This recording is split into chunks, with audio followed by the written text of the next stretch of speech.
Stop trying to save me, Xander. All right, you can save me. Just a little. You know, if you must.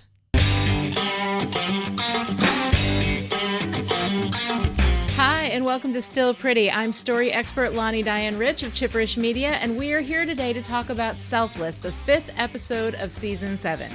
Selfless aired on October 22nd, 2002, and was written by Drew Goddard, with Rebecca Rand Kirshner as executive story editor and Drew Z. Greenberg as story editor. This episode was directed by David Solomon. Unlike most episodes of Buffy, Selfless is mostly one story, Anya's identity story. There's no B-plot, nothing else really happening in the background. We open Selfless with Willow's return to UC Sunnydale, but even that is part of Anya's story. It's that convergence on campus that connects the Scoobies to Anya's latest act of vengeance. Aside from one really beautiful scene with Spike and a few telling moments with Willow, this story is entirely Anya's identity story. Now, one could argue that this leads to what's wrong with Selfless. The weird flashbacks, the musical number, things that could feel a little bit like filler, as we try to fill in the space that would ordinarily be taken up by a B-plot, and I am not immune to that argument. But even those elements, which are more missed than hit, there's something deliberate happening. We're not just filling time. Each of those scenes speaks directly to Anya's tendency to allow herself to be defined by either her man or her job, and it leads to some thoughtful and sophisticated representation of who Anya is and isn't. All right, let's get into the weeds. In Selfless, Anya calls in a spider demon to rip the hearts out of a bunch of frat boys after they play a cruel prank on a young girl. I wish you could all feel what it's like to have your hearts ripped out. Willow investigates and discovers what happened, then confronts Anya. Well, that's great, Willow. Flayed anybody lately, have you? Xander and Buffy go out to take on the spider demon with different approaches to the problem. And in some sort of spider demon protection helmet, we come back and...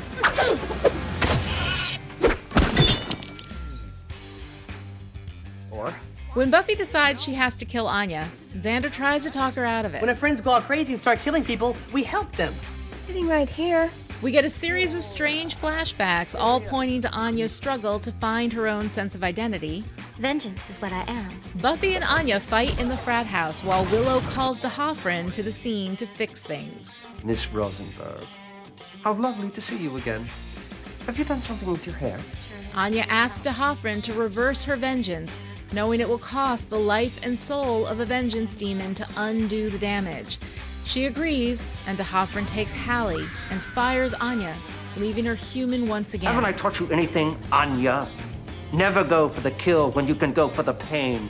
And when Xander offers his help, Anya refuses, choosing instead to figure out who she is, now that she's not defining herself through a man or through vengeance. What if I'm really nobody? And off-screen, in a UC Sunnydale frat house, a lot of boys wake up, completely confused. It's like somebody slaughtered an Abercrombie and Fitch catalog. When I teach my students about the importance of vulnerability, I give them 4 main sources of vulnerability: love, fear, shame, and identity. Identity is always the hardest one to talk about because it's complicated. To my students, college kids in their late teens and early 20s, the idea of who are you seems uncomplicated, and they don't question identity much.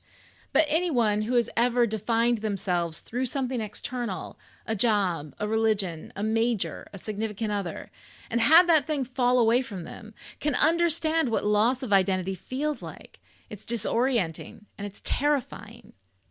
Back in Season 4, we explored identity stories pretty vigorously. Giles lost his job both as librarian and watcher, and he struggled to find his place in the world and in Buffy's life. Buffy went to college and had to shift back into secret identity mode while falling in love with Riley, who had a secret identity all his own. Spike lost his identity when he could no longer feed on or even hurt humans. Willow expanded her identity as she lost Oz, found Tara, and expanded her magical powers. Xander struggled to find himself as he was no longer a high school student, but not a college student either.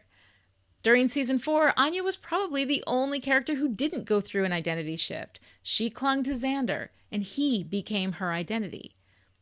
Now, this isn't a season 4 recap podcast, so we'll leave that there. But as we come back to this place in the present, Anya's struggle to know who and what she is becomes clear, and that she's trying once again to fit herself into an identity space that isn't right for her. Since Hell's Bells in Season 6, when Xander left Anya at the altar, I've been celebrating Anya's rediscovery of herself as a vengeance demon, and it was glorious there for a while. But the fact is, Anya's identity story is the right story to tell for her right now, and I love that they made the move back into the vengeance fold a struggle for her, because the truth is, you can't ever go home again, can you? But Anyanka, there's a whole world out there. Yes, filled with wronged women who need my help. You're talking about work. I'm talking about life. Vengeance is what I do, Halfrek. While the flashbacks are, admittedly, not my favorite parts of this episode, there's some good stuff here. The scenes themselves are a little too cutesy for my taste. Anya's passionate defenses of socialism and communism. Okay. The stupid bunny joke that started casually in Season 4's Fear itself and has somehow managed to keep on going despite not being very good is once again resurrected. The really odd film scratch flashbacks with Olaf look like a 1970s student film and reference a medium that is 1,000 years out of time for that memory. I don't get what that's about. The song. Oh God, the song is bad. And her hair didn't look like that during Once More with Feeling, but whatever. The revolution scene with Halfrek, though, it's good. I like that one. In the end, each of these scenes, except the revolution, seems to get distracted by its own conceit. But underneath, we are seeing the evolution of Anya's sense of identity always tied up in either a man or her vocation as a vengeance demon. But the present scenes are beautifully, carefully, and specifically drawn to speak to the fact that in the past, Anya always had a clear sense of who she was, even if that sense was borrowed. Now we see her struggling to meld the two parts of herself, human and demon, and being unable to be fully either. The fight with Buffy isn't a problem for Anya. She clearly wants to commit suicide by Slayer. While she's fighting back, she doesn't hurt Buffy. She doesn't even try very hard. But if Buffy can't kill her even with a sword through the chest, then this approach isn't going to work that well. It isn't until D'Hoffryn shows up and Anya asks to take it back that we see her truly wishing to die. This is when we see that Anya's human side is winning out over her demon side, which we knew already since her chat with Halfrek in the coffee shop in Lessons. But now Anya knows it, and there's no way to go back again. Can't be demon, can't be human. Better to just not be. D'Hoffryn explains that reversing vengeance of that magnitude will require the life and soul of a vengeance demon. And it seems that Anya's finally going to get her wish until the twist, in which D'Hoffryn takes Halfrek's life and soul instead. I've got plenty of girls. There will always be vengeance demons. But now you, Anya, you're out. Congratulations. Your wish is granted. With that, Anya is human again, and when Xander chases after her, not wanting her to be alone, she chooses to be alone, to figure out who she is now. It's good stuff. I can help you.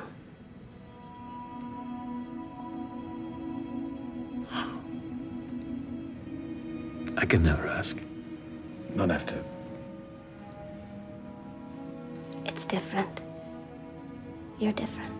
While this episode is definitely 95% Anya, the little notes we do get that aren't about Anya are also about identity, which I think is pretty nice. In the last episode, Help, and in this episode, we get very little Spike, but what we get is devastatingly to the point. He isn't quite as delusional as we've seen him in the past, but he is completely wrapped up in his own torment and figuring out who and what he is.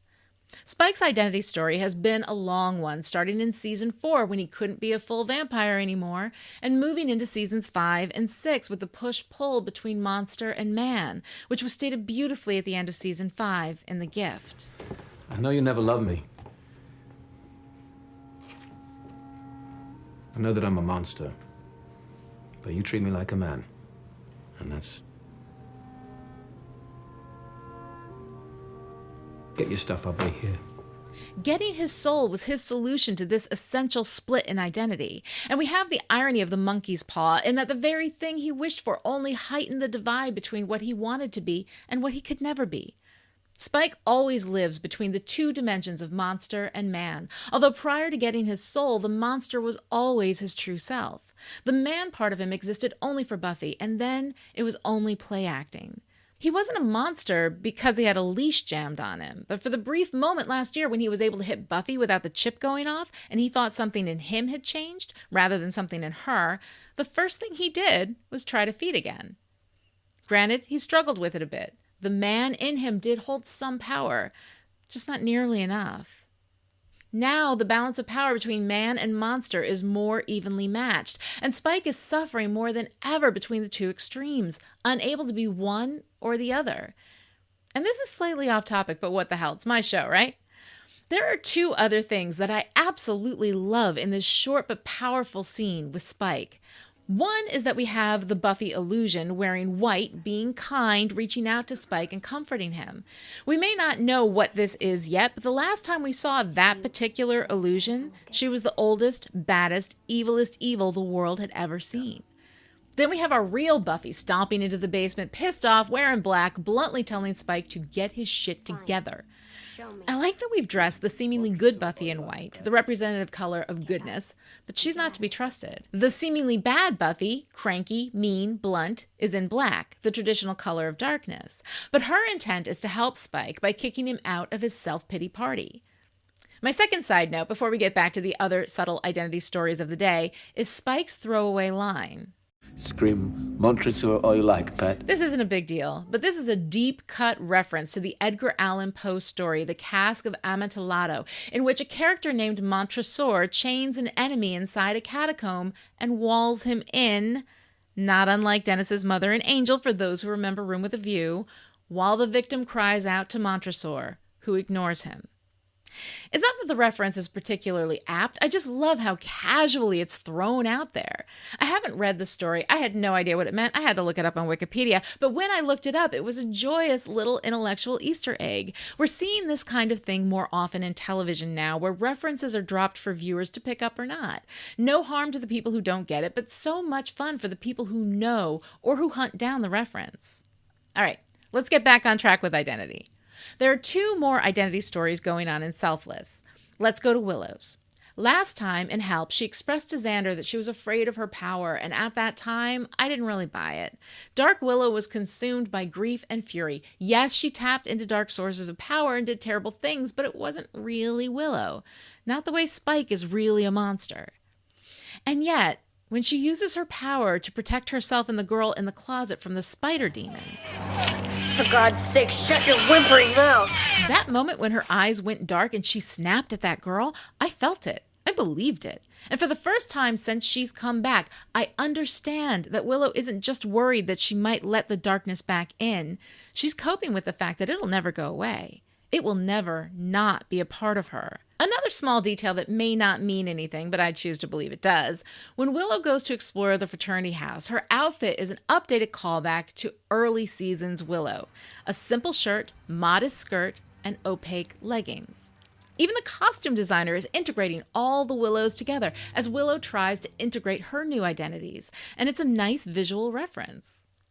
Willow's confidence has been waning since the beginning of Season 7 when she worried with Giles about going back and worried with Xander about being able to handle her power. But when she walks into Anya's apartment and challenges Halfrek... Get out. Lemon drop. If you think I'm Get out. Even after just experiencing the very moment of darkness she was afraid of, Willow moves through this episode in the background like a badass, and this is my favorite Willow to date. Last and sadly least, as Buffy has really been somewhat in the background of her eponymous show lately, is Buffy, who is the only person who's completely clear on who she is and what she needs to do. When Willow tells Buffy and Xander about Anya, Buffy is completely clear on what she needs to do, and when Xander challenges her, she stands her ground with complete security in who she is. You get down on me for cutting myself off, but in the end, the Slayer is always cut off. There's no mystical guidebook, no all-knowing council. Human rules don't apply. There's only me. I am the law. In the midst of all these identity struggles, Buffy has total and complete clarity on who she is and what she has to do. And that may well be why she's been somewhat backgrounded in season 7. Stories about struggle, and this season, at least so far, Buffy is strong. I just want a happy ending. It is impossible, at least for me, to remember every element in every specific episode of Buffy, so when I return to episodes I haven't seen in a while, I remember them based on their identifier, the most memorable element of that specific episode. Often that presents in the monster of the week, and I found that if I didn't care for that monster, I usually don't remember the episode fondly, and often I find myself pleasantly surprised when the episode is better than I remember. The identifier, the most memorable element for me in Selfless, has always been the musical number, a memory that comes from the timeline of Once More with Feeling, and it's not good. So whenever I think back on Selfless, I think of that song and the weird Olaf flashbacks and the bunny and the socialism jokes, and I think, ugh. But the wonderful discovery in Selfless is that the memorable things aren't the heavy-hitting moments of the episode, and what lies underneath the conceit of those moments and in the rest of the episode is a strong story about identity, belonging, and the lonely road everyone has to take in order to find out who and what they truly are. That'll do it for today. Remember to visit Chipperish Media at chipperish.com for more great podcasts, including Sex and Whiskey, an Outlander vlog and podcast done in the style of Still Pretty, but with more, sex and whiskey. I'll see you next time with my thoughts on Season 7, Episode 6, Him. Until then, stay pretty. Still Pretty is a Chipperish Media production and is entirely patron-supported. To find out how you can keep us in production, visit patreon.com/Chipperish.